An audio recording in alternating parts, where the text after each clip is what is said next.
You're saying na at its core yung articles of impeachment, yung move to impeach Sara Duterte, is simply anti-Duterte. How would you respond to this? Mali ho siya. Punot dulo nito ay pananagutan. Hindi ho ito patungkol lang sa iisang tao. Ito po ay patungkol sa lahat ng nasa kapangyarihan. Ito po ay patungkol para tawagin sila, to call them out, and maging responsible sa kanilang mga pagkilos. Hindi ito anti-Duterte. Anti-corruption to. Ito po ay para sa paninindigan, para sa pananagutan. Ang problema ho sa Senate President, ginagawa niyang personal lahat. Sabi niya, ito pro-Marcos, anti-Duterte. Ako, pro-bayan. Dapat ganun ang ating paninindigan, dapat ganun ang pananaw eh. Mukhang lihis yung pananaw ng ating Senate President. Mukhang nadalawahan kayo sa House of Representatives. Nagdesisyon adversely ang Supreme Court na hindi man lang kayo hininga ng panig. Again, nagdesisyon ng Senado na hindi man lang hiningi ang inyong panig. Hindi ba parang in your face na pagkasabing don't play it out? It's not in our face. It's in the face of the country. Hindi kami ang hiniya. Hindi kami ang binastos. Ang binastos ang saligang batas at ang sambayanan. Hindi ho namin binibilang ito na talo kami. Ang natalo dito ang bayan. Ang natalo dito ang katotohanan. Yan ho ang dahilan kung bakit kami ay hindi bumibitaw sa aming paninindigan. Kaya kami nagsumite ng motion for reconsideration upang tawagin ang pansin ng kataas-taasang hukuman na punuan ang kakulangan, na iwasto ang pagkakamali. Yung motion for reconsideration ay hindi ho para pagpuna. Hindi ho ito para itakwil. Ito po ay para tawagin ang kanilang pansin upang magsumamo na bisitahin yung muli yung inyong desisyon na sa palagay namin at inilahad namin sa motion for reconsideration ay mali mula letrang A hanggang letrang Z. Mali. Hindi batay sa katotohanan, kontra sa ebidensya, kontra sa batas, at lalong higit, kontra sa saligang batas. Yung pong debate dun sa Senado, archiving at saka yung outright dismissal, sa inyo po bang tingin, as a lawyer that you are, maliban sa pagiging tagapagsalita ng House of Representatives sa usapin ng impeachment, yun po ba may pagkakaiba?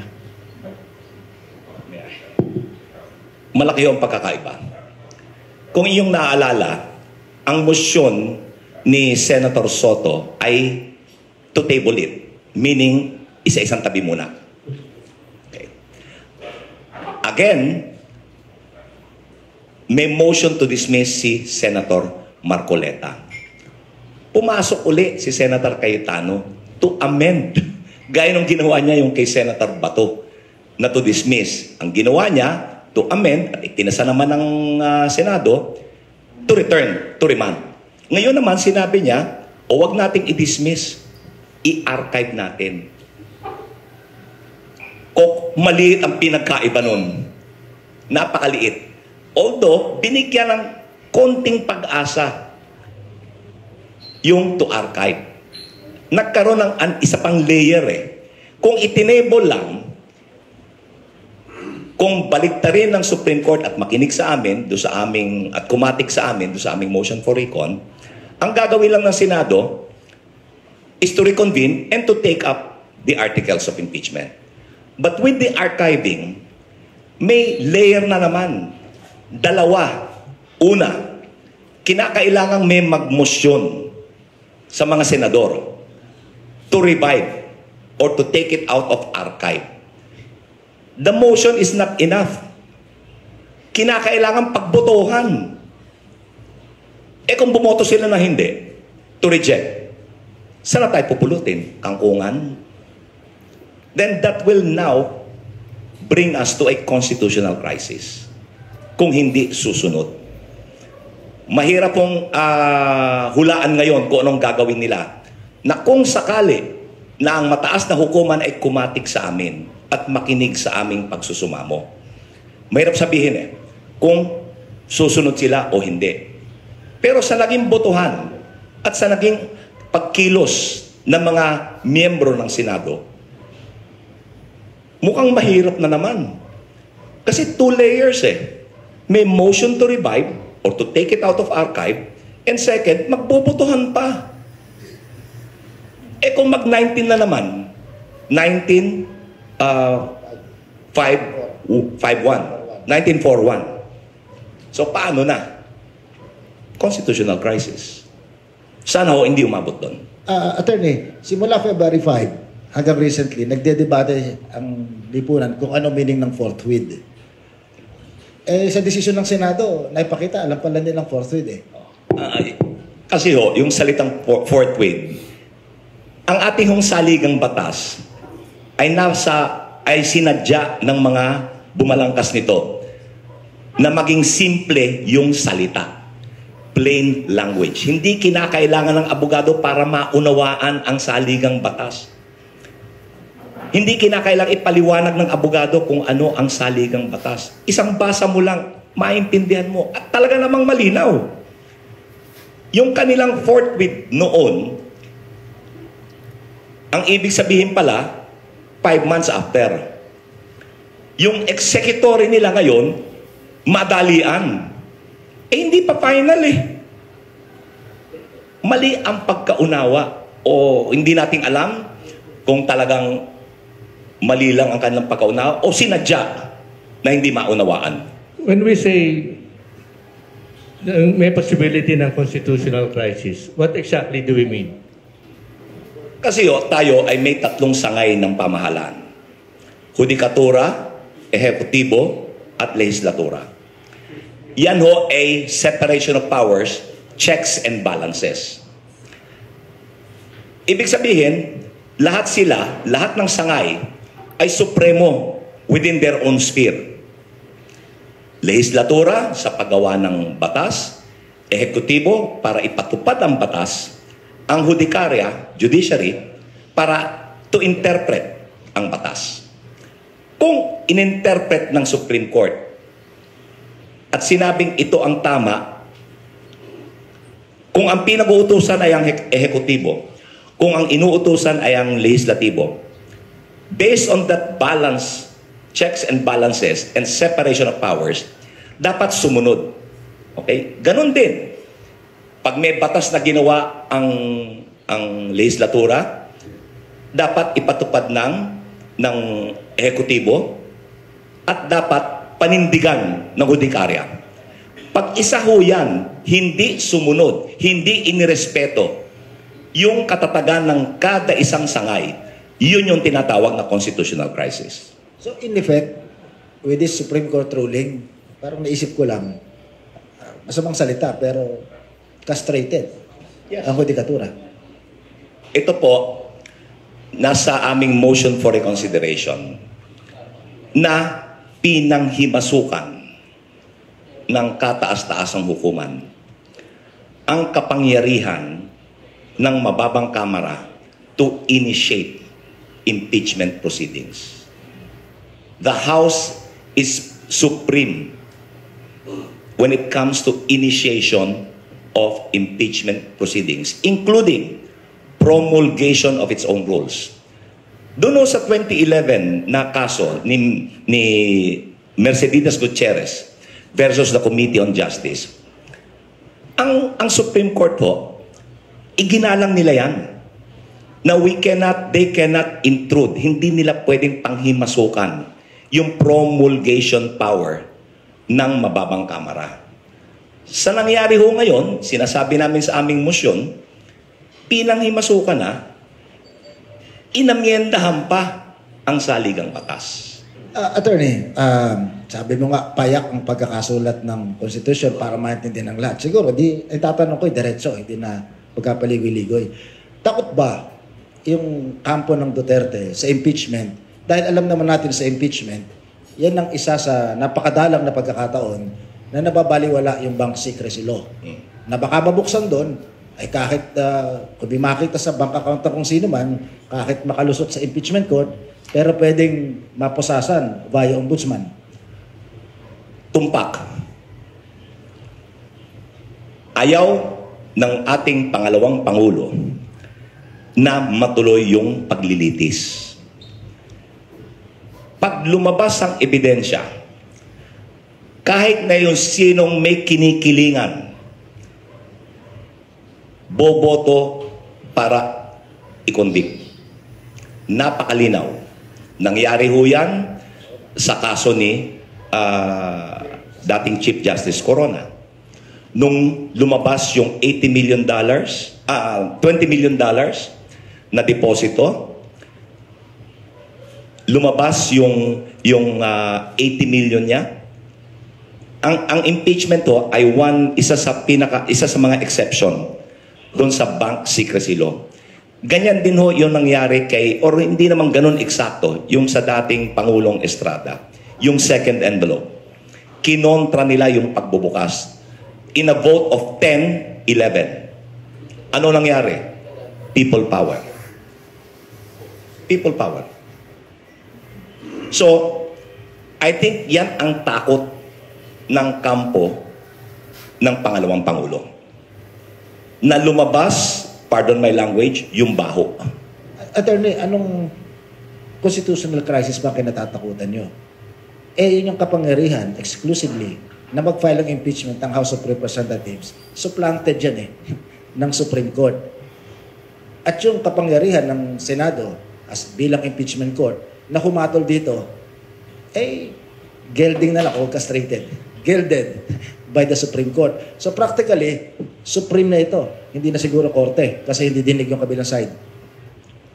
Hindi po natin tinutulukan ngayon yan. Kaya ho merong motion for reconsideration, upang bisitahin muli ng kataas-taasang hukuman, upang punan yung kakulangan, upang ituwid yung pagkakamali. Parang, di ba, some people are warning about a constitutional crisis. Nandito na yung constitutional crisis, di ba? Wala pa ho. Antayin natin yung motion for reconsideration, number 1, at antayin natin, in case katigan kami, kung paano tatanggapin ng Senado. Kami po, kung hindi kami kakatigan, sasabihin ng Supreme Court, hindi, tama kami. Hindi ho namin susuwayin yan. Susundin namin yan. The House will not cause the constitutional crisis. Di po ba? Oh, see? The Constitution, the reason, the catalyst for the constitutional crisis will never be caused by the House. Attorney, minsan nakakapagtaka na ang pinag-uusapan sa impeachment ay puro technicalities, rules. Batas man sabihin, pero batas lang na ginagamit para susugan ng kanilang katwiran na maitaguyod yung rules. Hindi ko bang impeachment hindi lang naman ito judicial process. Practically, this is a political process. It is first and last a political process. Bakit kanyo? Ang maghahain ng impeachment, yung initiation ng impeachment complaint, nagsisimula sa mababang kamara. Hindi ho lahat yan abogado.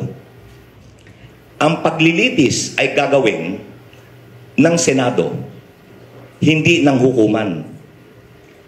Ang maghuhusga ay mga senador na hindi lahat abogado. Political dahil iba ho ang motivasyon nito, hindi upang parusahan, hindi para ikulong, hindi para bawian ng buhay o pag-aari ang nasasakdal. Ano ho ang konsekwensya? What is the consequence? Tanggalin sa posisyon at i-disqualify perpetually. hindi kulong. Kasi yun yung krimen, yung mga isinakdal. Hiwalay ho yung usapin pagdating sa enforcement ng personal liability. Iniiwan ho yan ng saligang batas sa regular courts. Kaya nakalagay ho doon sa Article 11 that liability for plunder and all other crimes na kasama doon sa sakdal ay hiwalay na usapin. Ang legal dahil we have to go through the process, yung paglilitis sa Senado. Pero yung naging desisyon ng Supreme Court, lumalabas ho, may paglilitis sa Kamara, which was never the intention of the Constitution. Hindi ho yun yung naging intention. Ngayon ho, dadaan ka talaga sa butas ng karayom bago ka makapag-impeach. Yung una hong mode, medyo palalawigin ko. There are two modes of impeachment. Yung una ho, reklamo ng isang mamamayan na inendorso ng miyembro ng Kamara or complaint ng isang miyembro ng Kamara. Yun ho ang dadaan sa hearing sa committee. Pag na-refer, yun yung initiation. Yung second mode, one step lang, self-executory. Pagka meron kang at least 1/3, yun ang articles of impeachment. Yun ang ipapadala sa Senado. Tapos, maglilitis na forthwith. Ngayon ho, yung pangalawang mode na dapat ay shortcut dahil 1/3 na eh. Okay? Ito, ang kailangan mo, 102 lang kasi 306 members ang ang Kamara. Ito, 215. Lampas, labis dun sa threshold na 1/3. Ngayon, mas mahirap po. Kaya kami nag-motion for reconsideration under the existing ruling of the Supreme Court. Kung hindi ho ito mare-reconsider, practically wala ka nang mai-impeach. Yung one step na second mode, mas mahirap pa ngayon kaysa sa first step. Yung first mode. Attorney, again, for us non-lawyers, I can say na may absurdity yung naging hato ng Supreme Court. For one, kinakailangan yung lagda, yung signature ng isang kongresista ni Deputy Speaker Janet Garin, isi-certify pa na talagang pumirma. Imagine kung ganitong magiging batas, so lahat ng dokumento, pati cheque ni Congresswoman Garin na pinirmahan niya, kinakailangan pang may certification na talagang pumirma siya. Di ba yung signature is a certification in itself? Hindi lang ho yun eh. May iba pa. Isa ho yan. Hindi lang isa-certify. Dapat sila gumawa ng sinumpaang salaysay na binasa nila individually.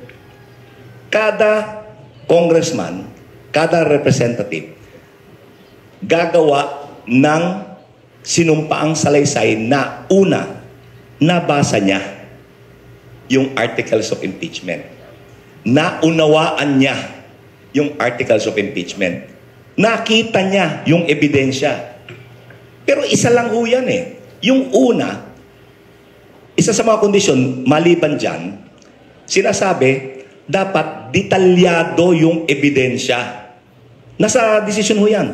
Kasama yan doon sa aming motion for reconsideration. Dapat detalyado. Pangalawa, dapat binigyan mo yung impeachable officer, yung impeachable public servant, ng kopya ng ebidensya mo, pati ng artikulo. Pangatlo, dapat lahat ng kongresista bibigyan mo ng kumpletong set ng articles, pati yung ebidensya.